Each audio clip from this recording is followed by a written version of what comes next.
Bonjour à tout le monde, je suis ravie de vous présenter Volta Gina de Google.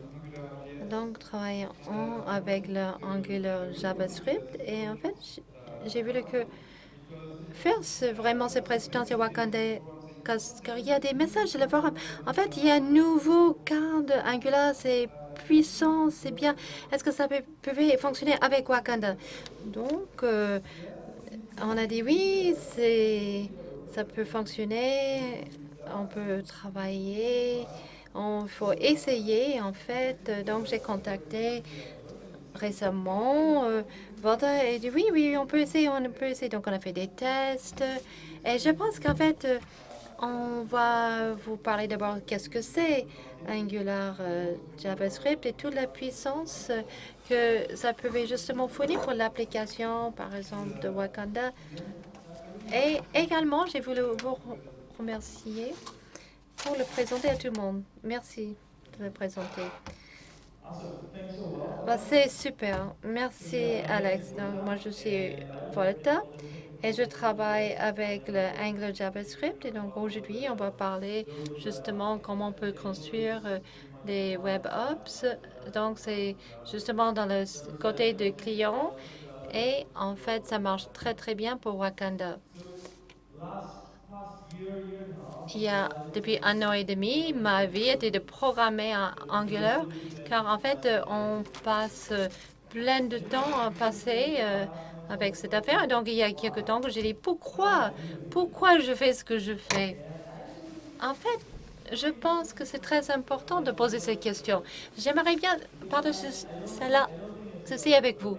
C'est pas juste concernant le cadre Angular, c'est pas le code qu'on a écrit, mais je pense qu'en fait, il y a plus, c'est vraiment plus lié avec notre croyance. Nous, on pense de construire les web apps, c'est trop difficile. Donc, par exemple, tous les systèmes entre les navigateurs, les manipulations, les listeners, tout c'est trop compliqué. Donc, on voulait simplifier tout pour vous, pour que vous pouvez mettre en œuvre, vous pouvez réaliser vos bonnes idées sans perdre beaucoup de temps pour écrire ces brouillons et les codes. Et donc, moi, je pense vraiment, si vous voulez avoir un système simple, il faut premièrement cibler les utilisateurs. C'est vous en tant que développeur. Donc, c'est très important parce que souvent, les gens ont une tendance de justement faire des choses qui sont plus faciles à mettre en œuvre. Voilà, moi j'ai fait cette même erreur, mais ça marche pas. Et c'est quelque chose que mon collègue Michel m'avait dit parce que lui, il essaie d'imaginer, par exemple, le, la API qui est idéale. Donc on joue avec, on l'utilise.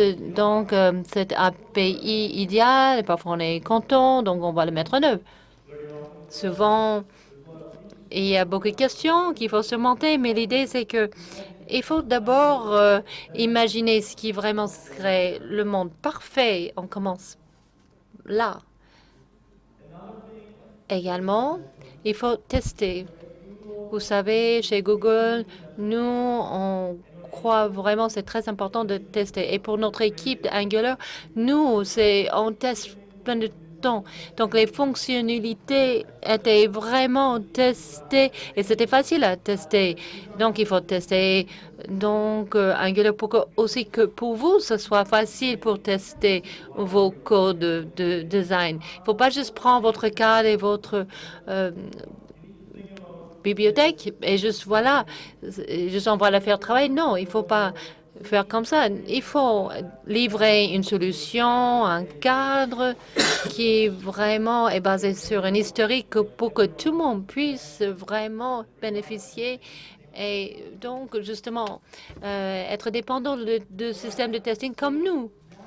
Maintenant, j'aimerais bien vous montrer les fonctionnalités de Angular et j'espère que vous allez trouver que les idées et nos croyances dans le cadre lui-même. Et n'hésitez pas de poser des questions à n'importe quel moment. Moi, j'ai des étiquettes et même les t-shirts pour les bonnes questions. C'est une motivation et incitation pour vous. Premièrement, j'aimerais bien vous parler de justement quand on a la connexion des données. Ça peut vous aider beaucoup. Donc, vous allez avoir moins de choses à entrer. Par exemple, toutes les manipulations et les événements sont plus là avec justement la connexion des données. Et également, c'est beaucoup plus lisible, c'est plus facile de comprendre les templates, les modèles et le logique. C'est plus facile justement de dire, voilà, c'est ça que ça fait.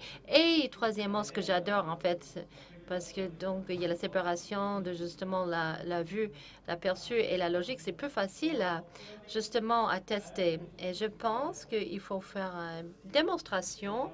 Bon, on va voir la connexion des données en action ou la liaison des données en action.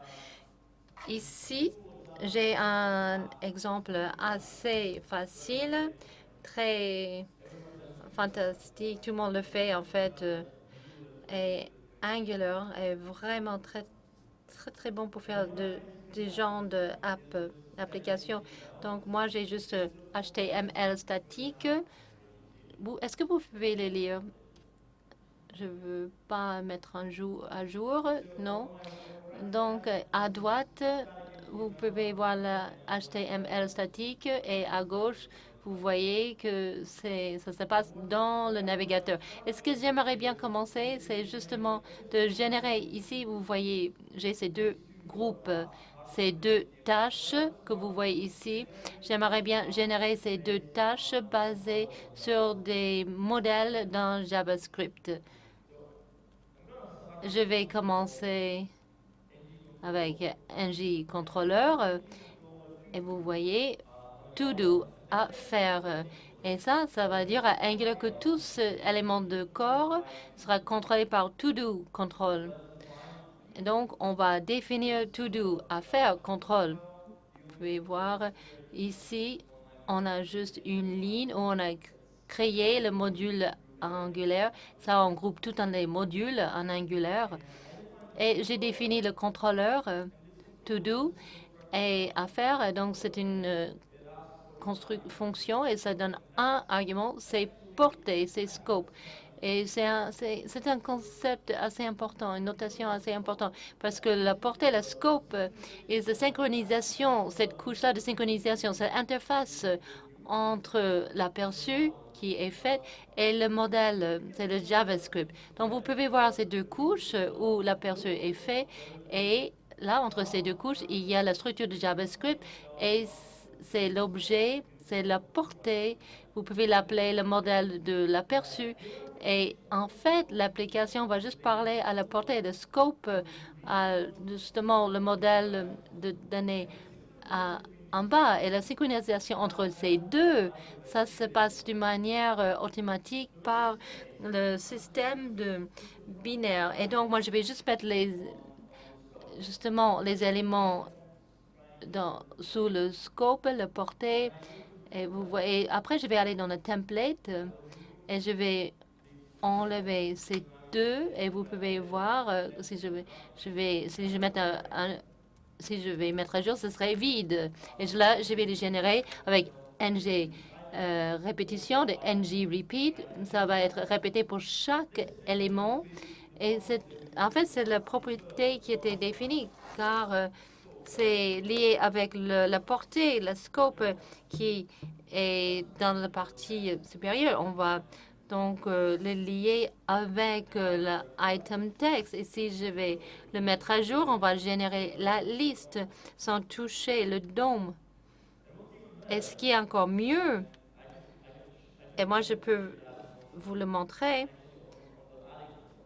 dans la formule d'ajout, quand vous allez changer le modèle, il va synchroniser d'une manière automatique, serait mis à jour d'une manière automatique. On va le mettre en œuvre, on aura une nouvelle tâche. Voilà. Ici, vous pouvez voir le bouton. Encore une fois, sous Angular, c'est déclaratif. Donc, on va juste spécifier le comportement. Quand vous allez cliquer sur le bouton, vous allez exécuter la fonction ajout, add, qui est définie sur justement la portée en bas. Donc, vous allez trouver le scope ajout ou la portée ajout. Et comme tous, justement, les articles et les points de portée, on peut les pousser. On peut avoir notre objet dans le texte propriété. On peut les pousser. Maintenant, il faut avoir la valeur de input, le saisie. Et donc, pour avoir la valeur de l'input, ce que je peux faire, je peux utiliser justement le système de connexion. Moi, je préfère aller à mon input, saisir, et donc je vais utiliser le modèle sur le mode ng mode. Je vais écrire un nouveau texte, new text, et ça dit à Angular que justement ce saisi, cette entrée input, se devait synchroniser avec la partie en bas. Donc ça, c'est un bon exemple de comment on peut avoir une connexion de cette manière.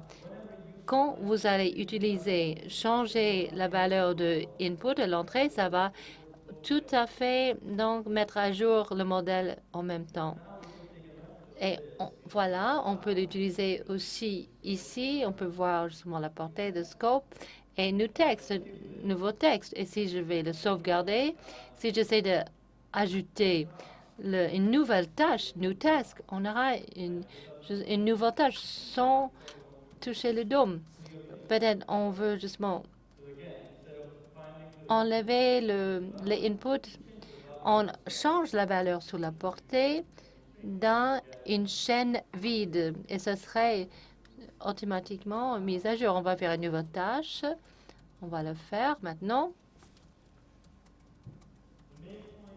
En fait, ce qui est important, c'est la séparation, l'aperçu entre l'aperçu et le modèle.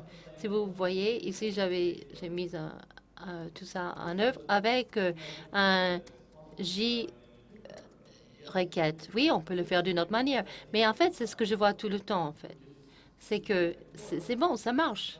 Mais si vous allez me demander de comprendre, enfin, oui, je vais le comprendre, mais en fait, ça prend un peu de temps parce que la logique est mélangée avec d'autres manipulations. Regardez, par exemple, je vais rajouter un bouton, je vais lire la valeur de input, d'entrée. Et donc, en fait, la logique dans ce cas-là, c'est pas super compliqué, mais en fait, tout est un peu perdu dans cette masse. Donc, pour moi, c'est beaucoup plus difficile à comprendre par rapport à ça. Quand on a juste la portée et puis ajout, c'est beaucoup plus facile à comprendre. Donc, on va essayer de tester. Pour tester cette affaire, c'est beaucoup plus compliqué car il faut utiliser le DOM. Et donc, ça prend plus de temps. Il faut préparer le DOM. Après, il faut enlever. C'est plus facile de tester selon ce modèle. Alors, on va faire d'autres choses, d'autres exemples. Si on dit qu'on veut pouvoir justement marquer la tâche comme finie, donc je vais entrer checkbox et je vais justement faire une liaison avec item ou bien le point qui est fini. Donc la synchronisation, ça se fait comme auparavant. Donc le modèle est vrai. Donc il y a la synchronisation. Quand je vais cliquer ici, le checkbox, vous pouvez voir le modèle, ce sera mis à jour et vous pouvez voir ceci. Donc ici, done true, c'est fait vrai. Donc la couleur sera la couleur grise. Et je veux appliquer justement cette clause pour la tâche que je viens de faire, que je l'ai fait vrai.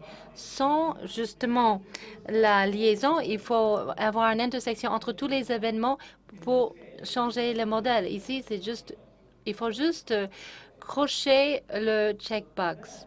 Et ensuite, vous voulez rajouter d'autres fonctionnalités et quelqu'un d'autre pourra changer les modèles dans votre application. Il faut penser que, il faut mettre à jour, par exemple, le CSS. Donc, moi, je pense que cette manière déclarative est plus facile pour moi, car moi, je peux spécifier justement les relations. Je peux aller ici, voilà, il y a une clause CSS et c'est fait, après tirer, après item, point done, donc le point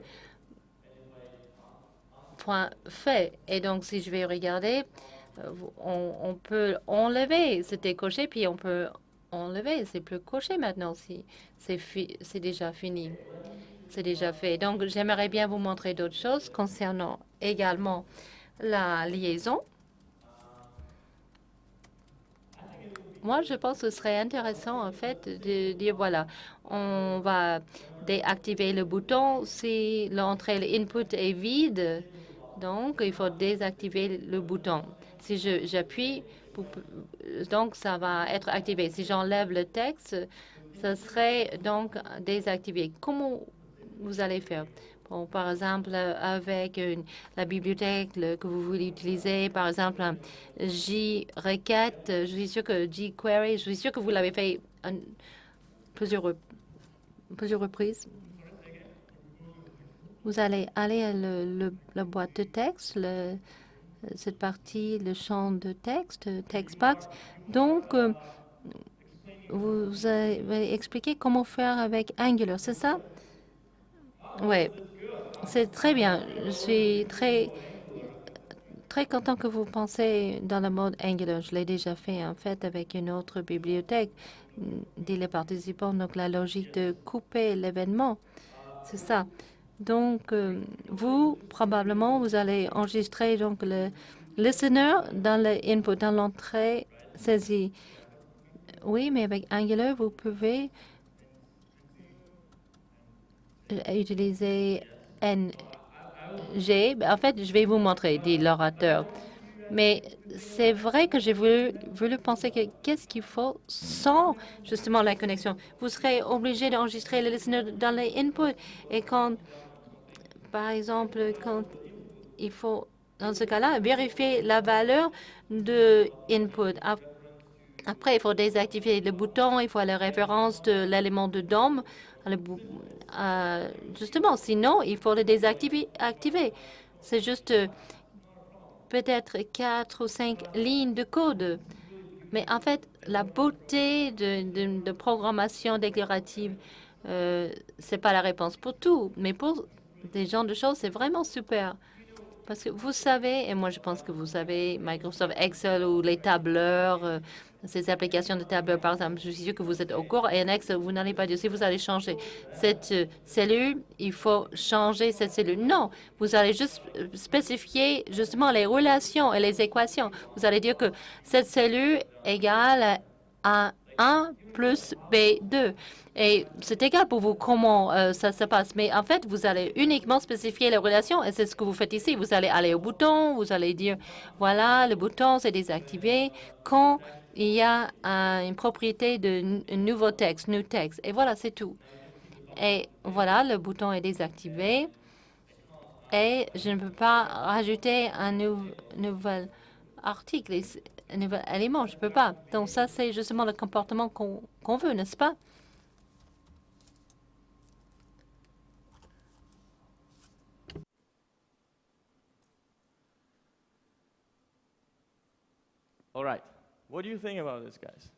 Très bien. Qu'est-ce que vous en pensez? Vous pensez que ça peut être utile? Vous aimez ça? Voilà, super. Est-ce que vous avez des questions sur l'attachement des données? Oui? OK. Alors, un micro, s'il vous plaît. Je suis curieux, en fait, de savoir pourquoi vous avez choisi pas les mêmes modèles assez épais que Backward utilise, par exemple. Angular n'a pas vraiment d'opinion sur ce modèle. Le modèle chez Angular, c'est à vous de décider. La plupart du temps, on utilise des objets JARXT. Mais si vous utilisez des applications importantes et que vous avez votre modèle propre, comme Backbone par exemple, qui soit écrit par vous, Angular n'a pas donc une préférence particulière pour un modèle donné. Vous pouvez utiliser ce que vous voulez. pouvez utiliser Backbone si vous le souhaitez. Oui.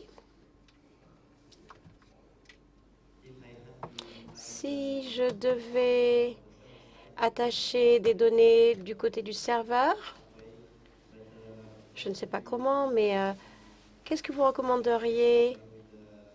La meilleure façon pour attacher les modifications du côté serveur et pour les avoir aussitôt que possible, donc du côté du client, un WebSocket ou des événements REST, eh bien cela dépend.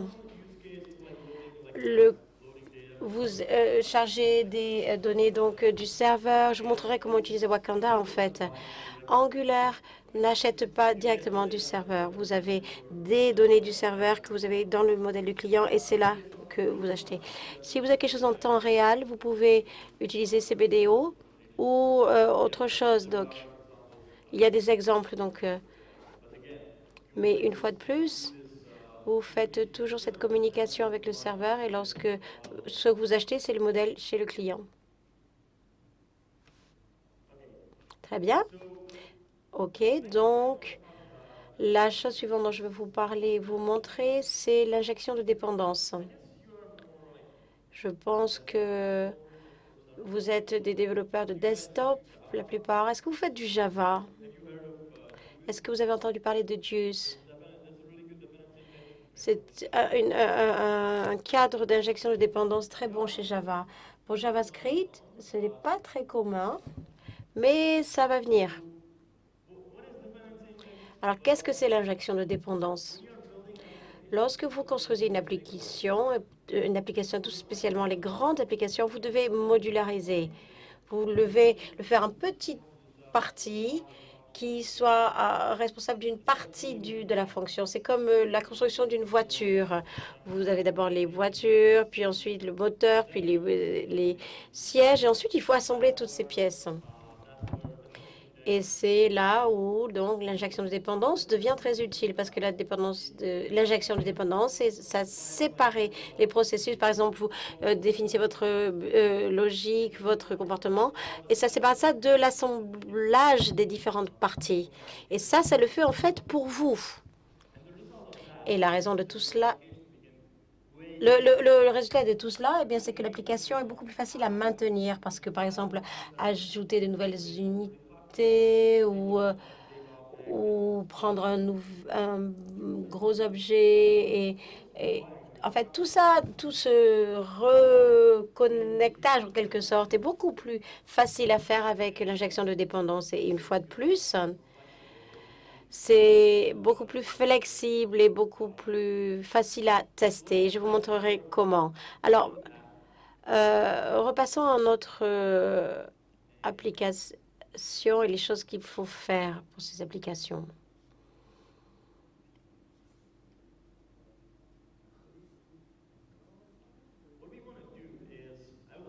Ce que l'on veut faire ici, je vais vous montrer des exemples. Ici, j'ai fait suivre un petit peu des choses pour que vous montriez donc ce que j'allais faire. Donc, vous pouvez le vérifier plus tard. Ici, donc tout ça, c'est chez le client. Donc, je vais rafraîchir pour avoir le stade initial. Donc, ce que l'on veut utiliser, donc c'est l'achat et la mise en stock. Donc, on va utiliser Wakanda. Donc,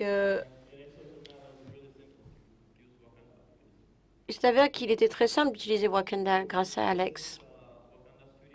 Voilà le studio de Wakanda. Et en fait, la seule chose que vous avez à faire, c'est de définir votre modèle.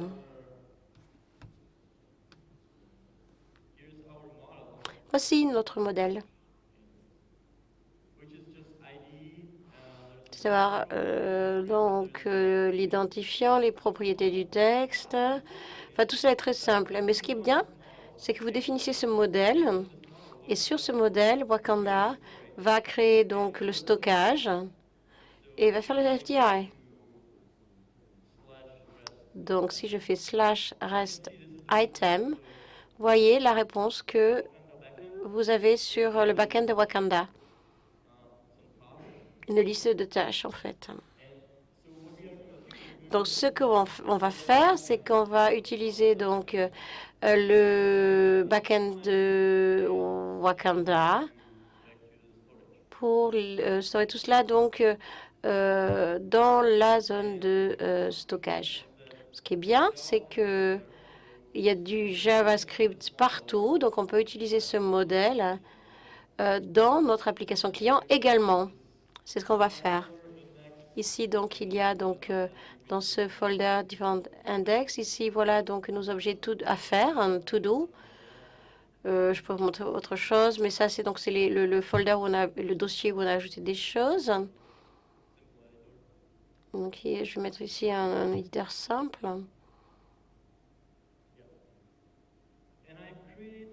Ici, je crée un module simple pour Wakanda qui sait comment parler à ce backend de Wakanda.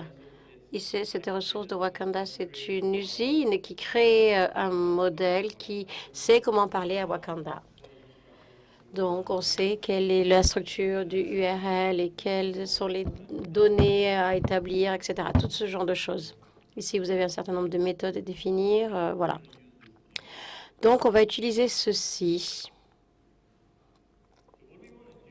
Donc, ce qu'on veut faire ici, c'est enlever donc ces items encodés. C'est la première chose que je veux faire. Et ce qui est très bien sur l'injection de dépendance, en fait, avec les injections de dépendance, je peux juste demander, OK, je veux une ressource Wakanda. C'est un module séparé, en fait, donc il faut ajouter cette dépendance ici. Mais je vais dire, OK, je veux une ressource Wakanda et je vais la voir. Je ne dois pas donc résoudre ces dépendances, par exemple. Et ici, c'est une usine, en fait, qui va créer le modèle, quelque chose comme ça, en fait. Et ici, donc, je vais faire une demande pour ce modèle, une requête.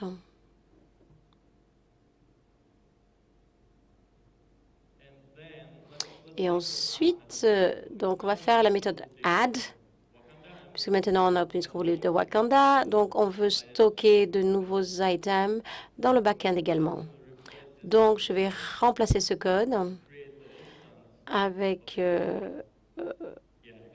en recréant l'instant de ce modèle, quelque chose comme ça.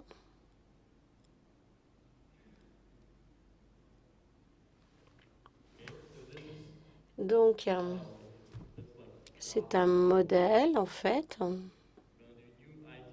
Je vais faire donc un nouveau item. Je vais passer ces données et je vais mettre cet item dans ma collection. Et ensuite, je vais le sauvegarder. Et cela va déclencher donc une requête HCR dans Wakanda.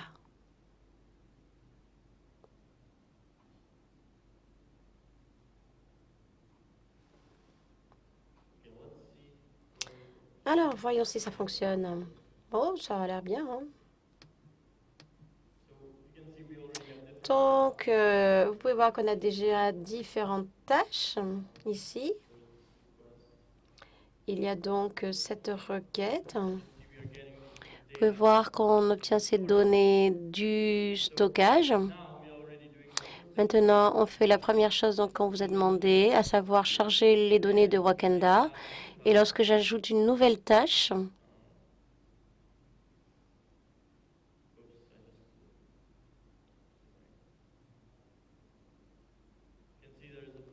vous pouvez voir donc il y a une requête ultérieure qui est envoyée au serveur. Donc, si je rafraîchis la page, j'ai toujours le données puisque c'est persistant dans le stockage Wakanda. Donc, ça, c'est très bien.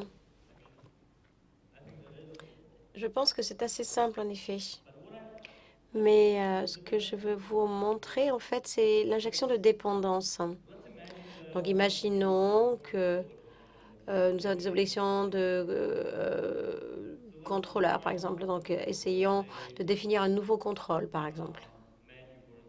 Menu. Vous avez un menu quelque part, et ce menu, ce contrôleur menu a besoin du même modèle.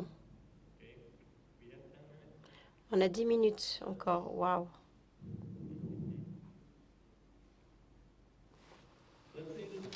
Alors, on va dire que ce contrôleur a besoin du même modèle.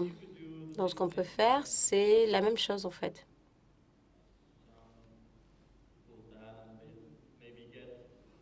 Ceci est égal à ça, et ensuite peut-être des modèles d'identifiants. Et ce que je vais vous montrer, c'est la façon, comme il est facile de faire tout cela avec donc l'injection de modèle, au lieu de créer donc le modèle 2 fois pour chaque contrôleur. J'aime pas cela. J'aimerais inclure cela dans chaque serveur. Avec l'injection de dépendance, c'est très simple parce que vous pouvez définir les services et vous dites OK, factory, item, et vous allez donc revenir à cela. Retourner à cela. Et ensuite, je vais donc à ces contrôleurs. Je dis, OK, ces contrôleurs ont besoin de item. Et je peux utiliser cet item ici, cet item ici. Et ce contrôleur, au lieu de demander une ressource Wakanda, eh bien, on va juste demander item, puisque c'est déjà le modèle. Et donc, je peux enlever cette ligne et utiliser l'item directement. Et donc ça, c'est très facile à faire parce que l'injection de dépendance prend en charge donc cette partie d'assemblage. Donc, chaque composant de ces choses-là déclare ses propres dépendances et il y a et lorsque l'injection de dépendance, donc en fait, contrôle ces contrôleurs, il se tourne vers le constructeur. Parce qu'une autre chose, c'est que l'injection de dépendance rend les dépendances exposées, visibles. Donc vous dites au constructeur, voilà, ce sont les dépendances, c'est ce que j'ai besoin pour faire ce que je veux faire. Je n'ai pas le temps de vous montrer le testing. Donc, il faudra juste que vous le fassiez vous-même. J'aurais voulu vous le montrer, mais je pense qu'on n'a pas le temps en 10 minutes.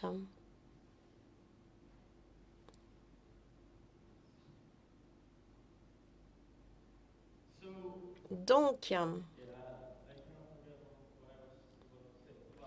petit peu oublié ce que j'allais dire, mais le refactoring est simple parce que l'injection de dépendance se charge donc de l'assemblage et rend les dépendances explicites. Et à la fin, cela rend vos applications extrêmement flexibles. Le refactoring, eh bien, tout ça, ça devient très facile. Y a-t-il des questions?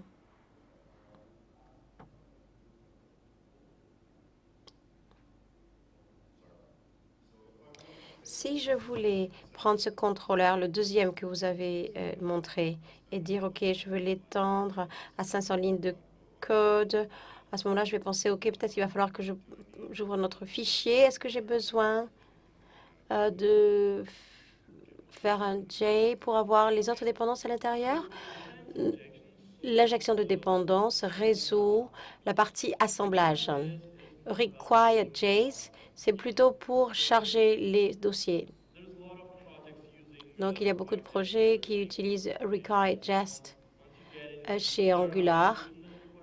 Il y a d'autres solutions que Require J, mais c'est une solution. Il y a des choses que je n'aime pas, mais bon, c'est peut-être une solution. Je ne l'aime pas non plus. En fait, on a compris que on pouvait utiliser l'injection de dépendance ici. En fait, il faut résoudre le problème du chargement des dossiers. Sinon, vous avez un index HTML et pour développer, vous aurez juste à ajouter des fichiers. Vous ne voulez pas ça. Donc ça, c'est bien par rapport à Require J parce que vous n'avez pas besoin de faire cela. Require J, et ça fait partie des solutions. Très bien.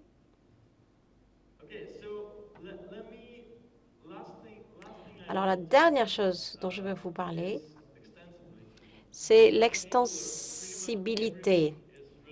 Parce que ici, tout est facile à étendre. Je voulais vous montrer avec l'injection de dépendance que, en fait, cela rend votre application flexible. Mais ce qui est encore plus cool, c'est que même Angular lui-même peut faire la même chose, faire l'injection de dépendance. Et vous pouvez faire vous-même l'injection de dépendance. Je vais vous donner un exemple.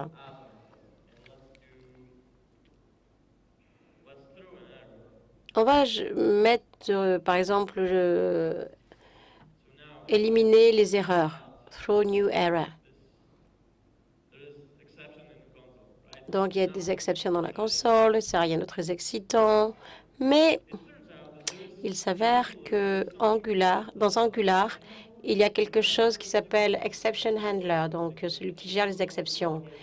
Et handle, Angular, always, donc, pardon, Angular envoie tout le temps les exceptions dans ce gestionnaire d'exceptions. Alors, je vais au code et je définis différentes implémentations mises en œuvre. Par exemple, do, point, value ou alerte. Et ici, c'est pas évident, mais si on y réfléchit, on vient juste de changer le comportement de tout le système et pas simplement cette partie de notre application. Tout Angular va se comporter différemment. Angular est composé de différentes parties et vous pouvez donc remplacer n'importe quelle de ces parties par vos propres choses. Et la meilleure chose, c'est que Andy Clegg, vous rappelez tous ces attributs custom, l'extension du vocabulaire HTML. Eh bien, ce qui est bien, c'est que vous pouvez définir votre propre vocabulaire. Vous avez accès à tous les outils que nous avons, donc vous pouvez définir vos propres outils. Par exemple, si vous regardez cette diapositive, eh bien, celle-ci est écrite en Angular. Si je vous montre le code source, ça ressemble à quelque chose comme ça. Donc, une slide avec un titre, il y a le step 1, step 2. Pour moi, c'est très bien parce que c'est facile à écrire une telle slide une fois que vous avez une telle application. Et c'est très facile à lire, c'est facile à comprendre. Et le résultat, en fait, va ressembler à cela si l'on veut que ce soit assez centré. Le point ici, c'est que il n'y a pas d'élément slide dans HTML et pas chez Angular non plus. Parce que, en fait, il ne serait pas logique d'en avoir. Mais au bout du compte, Angular, c'est juste un outil pour vous, pour que vous définissiez les ADSL pour vos applications. Très bien.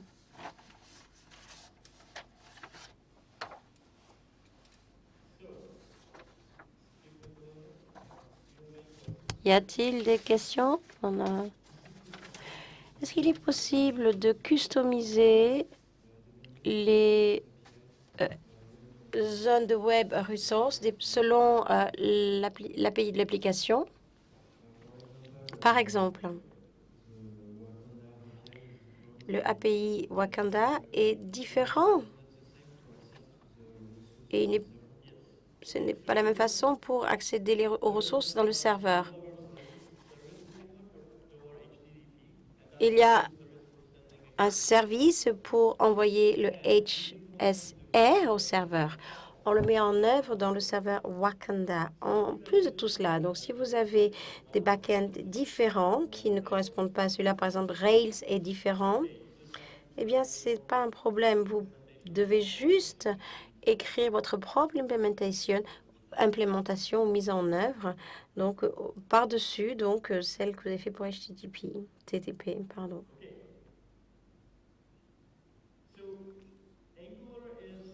Alors, Angular est c'est donc de vous apporter toute une gamme de solutions. Donc, il y a pas mal d'autres choses que vous pourriez trouver utiles, le routing,